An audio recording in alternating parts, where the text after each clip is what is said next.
लोग संख्या पद्धति पढ़ेंगे। संख्या पद्धति में क्या क्या है देखो। संख्या पद्धति किसे कहते हैं? संख्याओं के पद्धति को संख्या पद्धति कहते हैं। संख्याओं के पद्धति को जैसे संख्या अभी से लेके 1 2 3 4 5 6 7 8 9 तक ही है, 10 नहीं है, 11 नहीं है। क्यों 9 तक इसलिए है क्योंकि हम लोग देख रहे हैं संख्या में टोटल अंक कितने हैं? 9 है। तो 0 से स्टार्ट होता है 9। अब इन्हीं से टोटल संख्या बना है। 0 से स्टार्ट होता है 9 तक। इसी टोटल अगर 11 बनाना है डबल 1 ले लो, 1 1 11। 16 बनाना है 1 6 ले लो 16। 10 बनाना है 1 0 ले लो 10 हो गया, है ना। तो इसीलिए कहा जाता है कि संख्याओं को लिखने और संख्याओं को नामकरण करने को अवस्थित करने की प्रक्रिया को संख्या पद्धति कहते हैं। संख्या को लिखने की सही तरीका को क्या कहते हैं? संख्या पद्धति कहते हैं। संख्या को सही तरीका से लिखने की तरीके को संख्या पद्धति कहते हैं।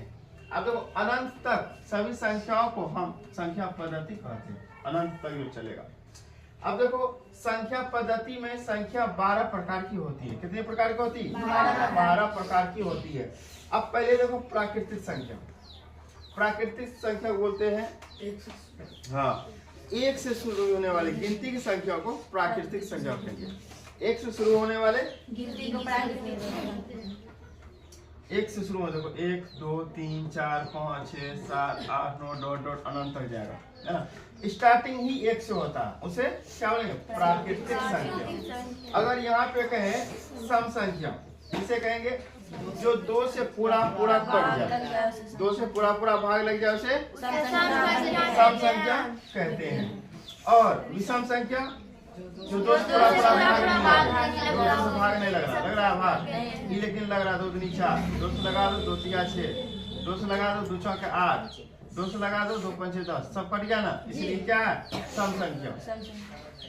सम संख्या। अब इसी में विषम संख्या क्या है? जो 2 से पूरा नहीं करे उसे विषम संख्या कहते हैं। पूर्ण संख्या 0 से स्टार्ट होता है, जो 0 से स्टार्ट होता है। अगर 1 से स्टार्ट होगा क्या कहलाएगा? प्राकृतिक संख्या। और 0 से स्टार्ट होगा तो पूर्ण संख्या। इस संख्या को समझना जरूरी है। अगर इस संख्या दिमाग में घुस गया तो इससे 2-4 नंबर एग्जाम में आता है मैट्रिक में। इसलिए जरूरी है इस संख्या से, है ना, जानकारी लेना। देखो अभी हम लोग समझ गए कौन संख्या? प्राकृतिक संख्या। जल्दी बता, प्राकृतिक संख्या किसे कहते हैं?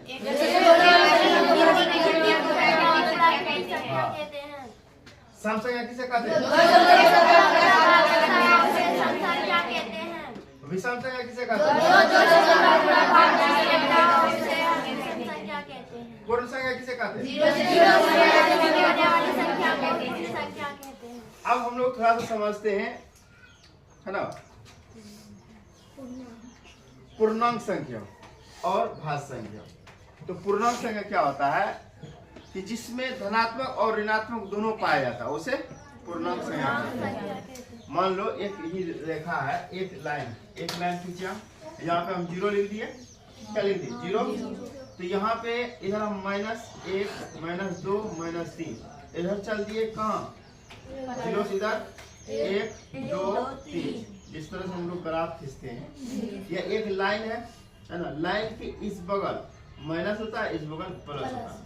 मतलब वह संख्या जिसमें माइनस और प्लस दोनों, धन और ऋण दोनों, है ना, धन संख्या और ऋण संख्या दोनों, माइनस वाली संख्या और प्लस वाली संख्या एक ही रेखा पे, माइनस और प्लस वाली संख्या दोनों, उसे पूर्णांक संख्या। देखो पूर्णांक संख्या है, पूर्णांक संख्या कहते हैं। 3 2 1 माइनस के साथ इधर प्लस। अब देखो भाज्य संख्या। ई भाज्य संख्या और अभाज्य संख्या दोनों को दिमाग में बैठा लो अच्छा से, ताकि आने वाले समय में भी नहीं भूल सको। हम इसको एकदम अच्छा से एक्सपेरिमेंट कर सकते हैं। क्या कोई बच्चा बता पाएगा इसके बारे में? अगर किसी बच्चे को जानकारी है तो भाज्य संख्या क्या है, अभाज्य संख्या क्या है? अगर किसी बच्चे को, ये दोनों बहुत ज्यादा इम्पोर्टेंट है। हाल ही फिलहाल में तुम लोग से जो आगे वाला बेस है उसको पढ़ा है भाज्य और अभाज्य। तो बोलो भाज्य और अभाज्य संख्या किसी का मालूम? नहीं। सम संख्या को भाज्य संख्या नहीं। और कोई बच्चा? चलो हम बताते हैं एकदम आसान तरीका से। भाज में होता क्या, देखो भाज संख्या जो होता है, भाज संख्या ये कहता है क्या, एक से और सुने खुद से, एक और खुद से, खुद मतलब जो संख्या लेगा उसी संख्या से, एक और खुद के अलावा और किसी संख्या से अगर भाग लग जाए तो उसे भाज संख्या कहेंगे। एक या स्वयं के अलावा और कोई संख्या से लग जाए भाग, उसे भाज संख्या कहते हैं। ये दोनों के अलावा अगर किसी से नहीं लगे अभाज संख्या कहते हैं। एक क्वेश्चन पूछते हैं, मान लो 4 तो खुद लग रहा है, 4 से स्वयं हो गया, जी और 2 से, 1 से भी लग रहा है 4 खुद से, इसके अलावा और कोई चीज लग रहा है 2 से, 2 से, इसलिए भाज संख्या हो गया। आज समझ में? अब बता 5 भाजेगा अभाज, अभाज कैसे? कैसे? अगर हम अभाज लेते हैं, भाज, अगर अभाज संख्या हम लेते हैं, है ना, हम 5 ले लेते हैं, 5 खुद से लग रहा है स्वयं से और 1 से लग रहा है, इसके अलावा नहीं लग रहा, उसे अभाज संख्या। खुद से और 1 के अलावा किसी संख्या से अगर भाग नहीं लगे उसे अभाज संख्या कहते हैं। आया समझ में? और भाज संख्या खुद से और 1 के अलावा अन्य संख्या से भागा लग जाए उसे जल्दी बताओ। 26 भाज संख्या का अभाज संख्या कैसे?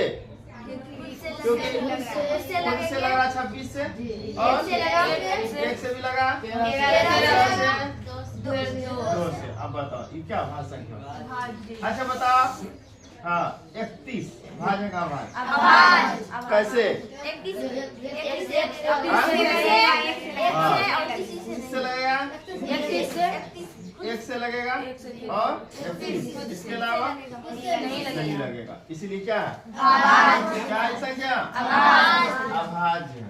ये क्या है? भाज। अब तो समझ में आ गया होगा। और दे दो तो उदाहरण, और समझ में आया? जल्दी बताओ। 15 भाजे का भाज कैसे? देखो 15 लग रहा है, 15 से खुद लग रहा और 1 से और 3 से और कैसे आवाज हो गया? भाज है। दूर से मतलब नहीं, मतलब पहले पहचानो किससे कैसे लग रहा है ना। स्वयं मतलब 1 और स्वयं के अलावा अन्य संख्या से लगे तब वो कहलाया क्या? अभाज में तो सबसे लगेगा, स्वयं 1 उसके अलावा भी संख्या। चलो अब हमको उम्मीद है कि भाज अभाज समझ में आ गया होगा तुम लोग। आया समझो अच्छा से? अब देखो भाज संख्या क्या होता है? 2, 4, 9, 12, 10। ये क्या है भाज संख्या? कैसे? देखो 10 है, 10 किससे किससे लगेगा? 10 से। अब देखो इतना संख्या से लगेगा। अभाज संख्या देखो 3 है, 5 है, 7 है, 11 है, ये सब 1 के और स्वयं और 1 के अलावा किसी से भागा नहीं लगेगा। चलो सहअभाज संख्या क्या होता है समझो। सहअभाज जो संख्या है ना के बीच डिस्टेंस हो, है ना, मतलब सहअभाज संख्या होता है कि 2 अभाज संख्या एक साथ, 2 अभाज संख्या एक साथ उसे स्वअभाज कहते हैं। 2 अभाज संख्या एक साथ है ना, है ना। अब परिमेय संख्या किसे कहते हैं? वह संख्या जो P बाय वह संख्या जो P/Q के रूप में हो उसे परिमेय संख्या कहते हैं, है ना। और Q नॉट इक्वल 0, क्योंकि Q जो है ना 0 नहीं होनी चाहिए। Q क्या नहीं होना चाहिए? 0 नहीं होना चाहिए, मतलब जो P/Q के रूप में हो, लेकिन शर्त है Q 0 नहीं होना चाहिए। Q 0 नहीं होना चाहिए। 4/0 परिमेय संख्या है? क्यों नहीं है?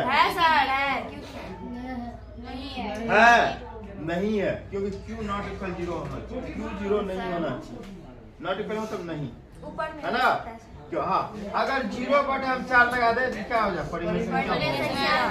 ये नहीं होगा परिमेय संख्या। आया समझ में?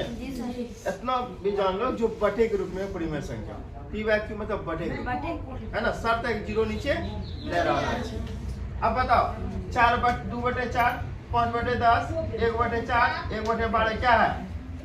परिमेय संख्या। क्या है? परिमेय संख्या। अपरिमेय संख्या जो पी वैक्यू के रूप में ना हो, जो पी वैक्यू के रूप में ना हो उसे मतलब वह संख्या जो बटे के रूप में ना हो, वह संख्या बटे के रूप में। अब देखो √2 कभी होगा कभी परिमेय, बटे होगा 6 नहीं होगा, नहीं √13 होगा, नहीं 28 होगा, नहीं 11 होगा। अच्छा 4 होगा क्या? परिमेय का परिमेय?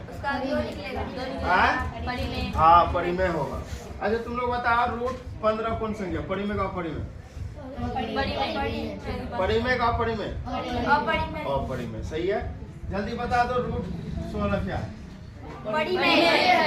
15 अपरिमेय, 16 परिमेय। कैसे? वो भी तो रूठे में हाँ उसका निकलेगा 4 लेकिन इसका नहीं निकलेगा, है ना, इसीलिए वो अपरिमेय। चलो समझिए तुम लोग। चलो अब देखो वास्तविक संख्या क्या होता है? वास्तविक संख्या कहता है कि ऊपर जो आप लोग पढ़े परिमेय और अपरिमेय दोनों को मिला दीजिए, वास्तविक संख्या बन जाएगी। परिमेय और अपरिमेय के सम्मिलित रूप को वास्तविक संख्या कहते हैं। परिमेय और अपरिमेय के सम्मिलित रूप को वास्तविक संख्या जो है परिमेय और अपरिमेय दोनों को है ना योग है ना मिलाया है, परिमेय और अपरिमेय मिलाया है ना, गुणा कर दिया है, तो उसे क्या बोलेंगे? वास्तविक संख्या। अवास्तविक संख्या, अवास्तविक संख्या वो होता है जो है ना परिमेय और अपरिमेय को खाली अपरिमेय जिसमें रहता है, परिमेय ना अपरिमेय वो अवास्तविक संख्या, और परिमेय अपरिमेय दोनों मिल के रहेगा तो क्या होगा? वास्तविक संख्या। तो 12 तो संख्या समझ में आया? किसी को दिक्कत आया समझ में? 12 संख्या हम लोग दिमाग में नोट करेंगे, कॉपी में तो PDF भेज दिए ग्रुप में, तो लोग उतार सकता है ग्रुप से, लेकिन दिमाग अगर नोट होगा तो फिर हिसाब बताएंगे तो दिमाग में रहेगा, इसलिए लिखाना कम है, दिमाग में ज्यादा नोट करवाना। कॉपी में बच्चा लिख लेता है, घर लेके चला जाता है, लिखा हुआ रहता है, लेकिन अब देखो आगे देखते हैं।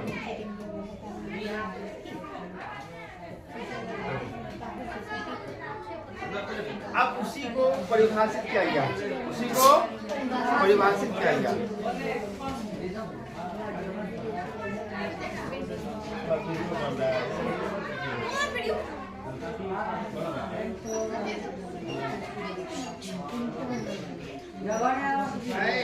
वीडियो बन रहा है, रिकॉर्ड होगा तो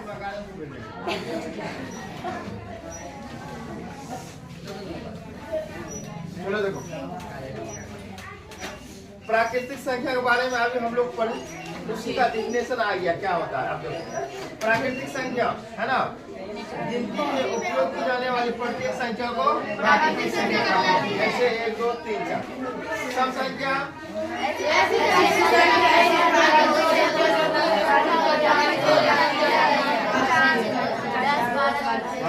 विषम संख्या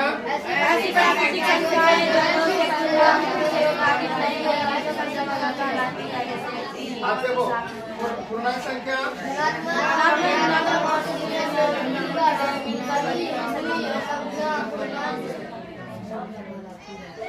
सब पढ़ा चुके हैं। पूर्णांक संख्या 3 प्रकार के होते हैं, धनात्मक, ऋणात्मक, उदासीन। उदासीन का मतलब होता है न प्लस रहेगा न माइनस, कोई चार्ज नहीं उस पर रहेगा, वो उदासीन कहलाएगा। चलो अब देखो धनात्मक उसका डिफिनेशन है, पूर्ण संख्या तुरंत समझाया, सब नहीं समझाया है, ये टोटल का डिफिनेशन है ना, इसको लिख सकता है। परिमेय अपरिमेय तुरंत समझाए थे ना। वास्तविक संख्या अवास्तविक संख्या, देखो वास्तविक संख्या थोड़ा समझो, परिमेय और अपरिमेय संख्या को सम्मिलित रूप को लिखने पर वास्तविक संख्या प्राप्त होगा, बताए थे ना। परिमेय और अपरिमेय को मिला देंगे क्या बन जाएगा? वास्तविक संख्या। आगे ज्यादा जो उपयोग में होगा वही ले जाओ, अभी तो लेके नहीं तो बेंटेक्स।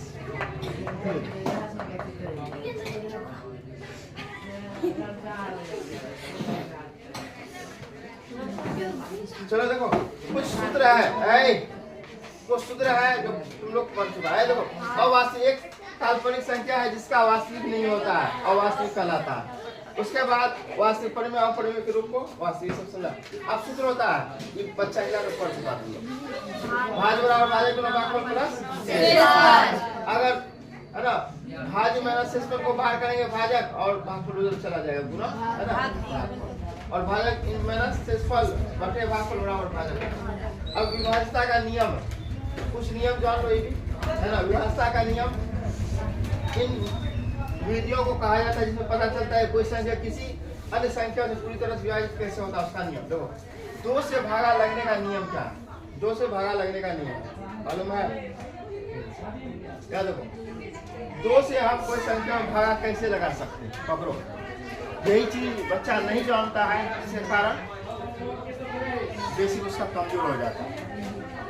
2 से भागा लगने का नियम है जिस संख्या के अंतिम संख्या है ना 2 से भागा लग जाए, जिसके अंतिम इकाई 2, 0, 2, 4, 6, 8 हो वह संख्या 2 से विभाजित होगा। जैसे अगर हम कहेंगे 65, 16 6516 को भागा देना कितना लगेगा? 5 से, 3 से, 2 से, 1 से, 2 से लगेगा। कैसे लगेगा?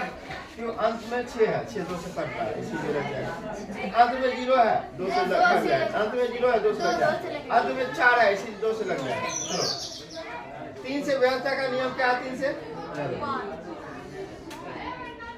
3 से व्यवस्था का नियम क्या है? हम सबको जोड़ देंगे संख्या को, 3 से भगा देंगे, लग जाएगा तो ठीक है, नहीं तो कोई बात नहीं है।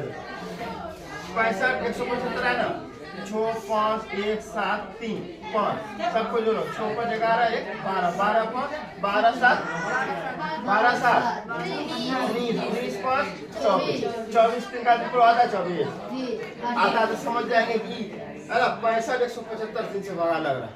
क्लियर हुआ? समझ में आ रहा बात? 4 से देखो, 4 से लगने का सर, 4 से लगने से जिस संख्या इकाई अंक में दाहिने अंक से बनी संख्या 4 से विभाजित हो तो वह 4 से पूर्णतः विभाजित हो जाएंगे, है ना। जिस संख्या इकाई और दहाई अंक के अंक 0 हो वह भी संख्या 4 से विभाजित हो जाएगी। देखो दोनों अंक जोड़ दो 60 है ना, ये दोनों जोड़ दो 12 लग रहा 4 से 12 24 लग रहा 4 से, इकाई दहाई को देंगे भागा 2 संख्या लेंगे अंतिम से, जो 4 से लग जाएगा समझ लो 4 से लग जाएगा। चलो 5 से लगने का शर्त है ना, जिस अंतिम में 0 और 5 देगा 5 से लगेगा, अंतिम में 0 और 5 किससे लगेगा? 5 से। देखो 0 और 0 है तो 5 से लग जाएगा, 5 है तो 5 से लग जाएगा। क्लियर? इस तरह 6 से है 7 से है ना। अब देखो ये स्टेप बताया है भागा लगने का। अब यहाँ कुछ सवाल दिया है, इसमें में से चरण को दोहरा स्टेप बाय स्टेप दिया है। 13 से ये टोटल पीडीएफ डाल देते हैं ग्रुप में, डालेंगे क्या? डाल दिए हैं। चलो अब यहाँ पे छोटी सी पॉइंट बहुत ज्यादा इम्पोर्टेंट होता है, हम लोग पढ़ते हैं बच्चा। अगर यहाँ के एक अंकों की सबसे छोटी संख्या, एक अंकों की सबसे बड़ी संख्या 9, बड़ा में 9 है तो 9 हो गया, छोटा में 1 है 1 हो गया। क्लियर? अब देखो यहाँ पे अगर कहेगा एक अंकों के सबसे बड़ी संख्या 9, अगर 2 अंकों के कहेगा तो 10, अगर कहेंगे 3 अंकों के सबसे बड़ी संख्या 999, जैठ हो बड़ी संख्या वाट हो 9, अगर 10 तो कहेगा 10 तो बड़ी संख्या 10 तो 9 दे देंगे, अगर छोटी संख्या कहेगा 10 तो 1 देंगे, 9 तो 0 लगा देंगे। क्लियर? देखो 5 तो करा 5 तो 9 दे दिया। महत्वपूर्ण बिंदु है, एक ना तो भाज और ना ही अभाज्य संख्या, याद रखो। अगर कहेगा एक कौन संख्या भाज है अभाज्य नहीं, ना भाज ना अभाज्य, दिमाग में बैठा लो पॉइंट को। एक ना तो भाज है ना अभाज्य है, 2 एक अभाज्य संख्या के साथ साथ सम संख्या है, 2 अभाज्य संख्या है, तो क्या है? लेकिन अभाज्य के साथ साथ सम संख्या भी है। उसके बाद सभी प्रकार की अभाज्य संख्या विषम संख्या होती है, सभी प्रकार की अभाज्य संख्या होती है, 2 से भागा नहीं लगता है, 2 से भागा नहीं लगता है, इसीलिए 1 से 25 तक की गिनती में 9 आभास संख्या है। 1 से 25 तक गिनेंगे ना तो 9 ठो आएगा आभास संख्या। कै ठो? किसी भी 2 या 2 से अधिक सम संख्याओं को जोड़ने पर हमेशा सम संख्या होता है। सम संख्या जोड़ेंगे ना तो हमेशा सम संख्या होती है। अब इससे आगे अगला क्लास चलेगा।